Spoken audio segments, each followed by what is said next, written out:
বিসমিল্লাহির রহমানির রহিম। আমি জাফর সরকার, সাবেক সেনা সদস্য। প্রিয় দেশবাসী, আপনাদের মাঝে আরেকটি মেসেজ দিতে আসলাম। আপনারা জানেন সারা বাংলাদেশে ছাত্র সমন্বয়ক হাসনাত আবদুল্লাহ একটি স্ট্যাটাসের মাধ্যমে দেশবাসী অনেক কিছুই জেনে গিয়েছে যে বর্তমান সেনাবাহিনীর প্রধান ওয়াকুজ্জামান স্যার উনি একটি অফার দিয়েছিলেন যাতে আওয়ামী লীগ দলকে যেন পুনর্বাসন করা হয়।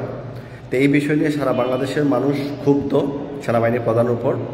তো এটা আসলে হওয়াই স্বাভাবিক যে একজন দেশের বাহিনী, সারা বাংলাদেশের মানুষের প্রাণের যে প্রিয় একটা বাহিনী, সেটা হচ্ছে বাংলাদেশ সেনাবাহিনী।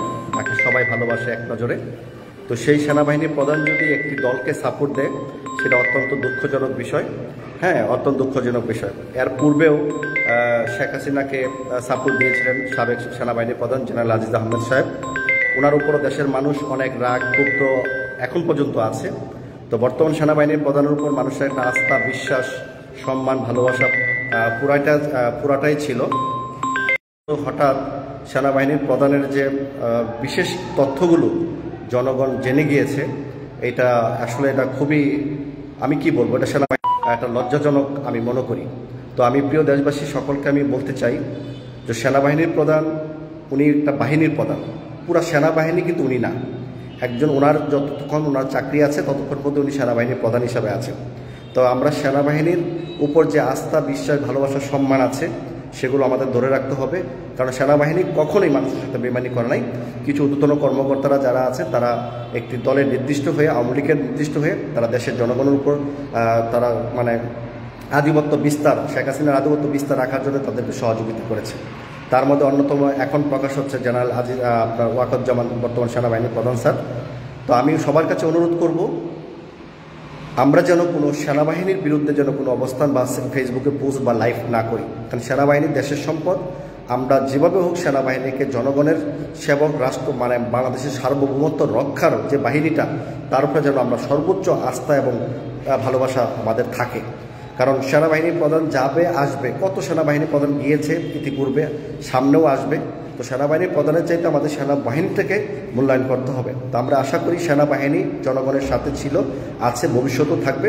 কিছু অফিসার কিছু অসৎ অফিসার থাকি সব জায়গায়, হয়তো তাদের কারণে আমাদের সেনাবাহিনীর কিছু বদনাম সহ্য করতে হচ্ছে। তো আমরা চাইব কোনো জনগণ বা ছাত্র সমন্বয়ক যারা আছেন, কোনো আন্দোলন সংগ্রামে ক্যান্টনমেন্টের দিকে যেন কোনো দিন মুভ যেন না করা হয় বা মিছিল করে না যাওয়া হয়, ক্যান্টনমেন্টে অ্যাটাক করা হবে, এরকম কিছু না হয়। তাহলে কিন্তু দেশে একটা গৃহযুদ্ধ শুরু হয়ে যাবে। আর দেশে যদি কোনো গৃহযুদ্ধ শুরু হয়, সেটা কিন্তু লাভবান হবে শেখ হাসিনা। কারণ তারা ভারতে বসে এটাই চাল দিচ্ছে যাতে দেশে একটা বিশৃঙ্খল কিছু শুরু হলেই তাদের জন্য এটা সুবিধা হবে। আমরা যেন এইসব ফাঁদে যেন পাড়া না দিই। তো প্রিয় দেশবাসী, আপনারা সকলেই সেনাবাহিনীর সাথে থাকবেন।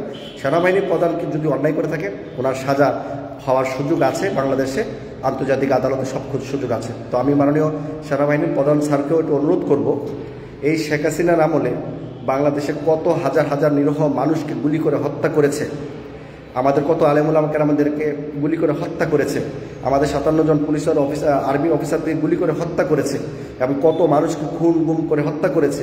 এই 5ই আগস্টে ছাত্রদের উপর এবং নিরীহ মানুষদের উপর হাজার হাজার মানুষদেরকে নির্বিচারে গুলি করে হত্যা করেছে, এবং প্রায় 1.5 লক্ষ লোক পঙ্গুত্ব নিয়ে বেঁচে আছে, এখন পর্যন্ত মারা যাচ্ছে। কেউ চোখ নাই, কেউ কান নাই, কেউ মুখে ব্রেনে গুলি, কেউ বুকের মধ্যে গুলি, কেউ হাত নাই, কেউ পাও নাই।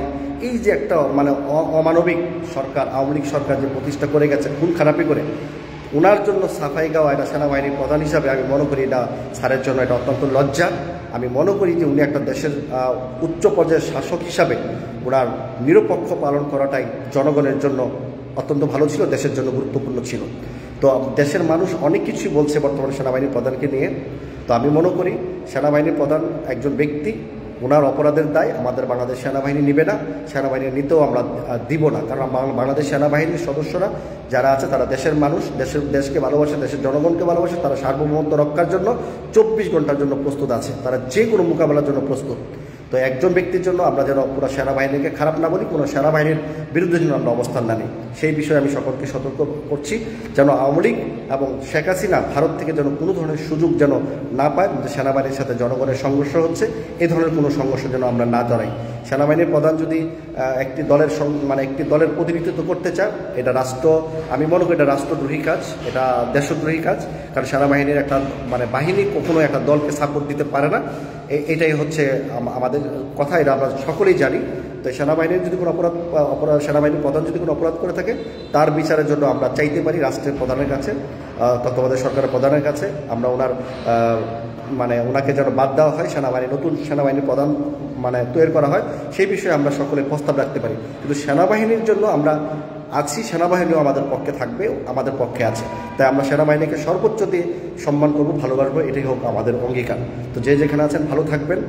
আমি আরেকটা কথা বলতে চাই, মাননীয় সেনাবাহিনীর প্রধান স্যার, যদি আওয়ামী লীগের এই দুঃশাসন, এই যে অর্থ প্রায় $234 বিলিয়ন বাংলাদেশের লক্ষ লক্ষ কোটি টাকা পাচার হয়েছে, এগুলোর কথা চিন্তা করে দেশের মানুষের দুর্ভাগ্যের কথা যদি উনি চিন্তা করতেন, তাহলে উনি একটি দলকে প্রতিষ্ঠা করার জন্য ওনার কোনো কাজ ছিল না। একটি কথা আমি বলতে চাই, আওয়ামী লীগ কোনোটি ভালো দল নয়, আওয়ামী লীগ একটি খারাপ দল, এটা সকলেই জানে। শহীদ প্রেসিডেন্ট জিয়াউর রহমান 1977 সালেও উনি রাষ্ট্র ক্ষমতা আসার পর আওয়ামী লীগকে পুনর্বাসন করার পরে কিছুদিন পরে কিন্তু ওনাকে গুলি করে হত্যা করা হয়। তো আওয়ামী লীগের কোনো ভরসা নাই। আওয়ামী লীগ স্বার্থের জন্য তারা যে কোনো জিনিস বিলিয়ে দেবে, তার কলেজাটা বলতে কেটে দেবে। যখন স্বার্থ ফুরাবে তখন আপনার কলেজাটা নিয়ে আপনাকে জাহান্নামে পাঠিয়ে দেবে। এই কথাটা আপনারা সকলে মনে রাখবেন। আওয়ামী লীগ কখনো দেশের শাসক ছিল না।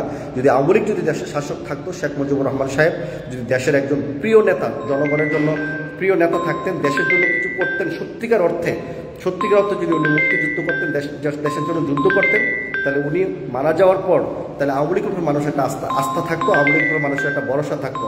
তাহলে শেখ মুজিবুর রহমান মারা যাওয়ার পরে 24 বছর পর আওয়ামী লীগ 1996 সালে ক্ষমতা আসার সুযোগ জনগণ তাদেরকে দিত না। 24 বছর পর ক্ষমতা আসছে। তো অতএব আওয়ামী লীগের মানুষ বারবার সুযোগ দিয়েছে, সে বারবার অপব্যবহার করে জনগণকে ক্ষতি করেছে, জনগণকে হত্যা করেছে। তো অতএব এই বিষয়ে আমরা আওয়ামী লীগের বিষয়ে আর কোনো কথা বলতে চাই না। আওয়ামী লীগের উচিত এখন একটু রেস্ট করা, জনগণের যে ক্ষয়ক্ষতি করেছে এগুলো তাদের কাছে তারা ক্ষমা চাওয়া, দেশের প্রতি ক্ষমা চাওয়া, তাহলেই মনে হয় শেখ হাসিনা যদি জনগণের কাছে ক্ষমা পায় আর কি। তো যে যেখানে আছেন ভালো থাকবেন। আমরা সেনাবাহিনীর প্রধানের শাস্তি দাবি করতে পারি, কিন্তু সেনাবাহিনীর বিপক্ষে আমরা যাব না। সবাইকে ধন্যবাদ। আসসালামু আলাইকুম।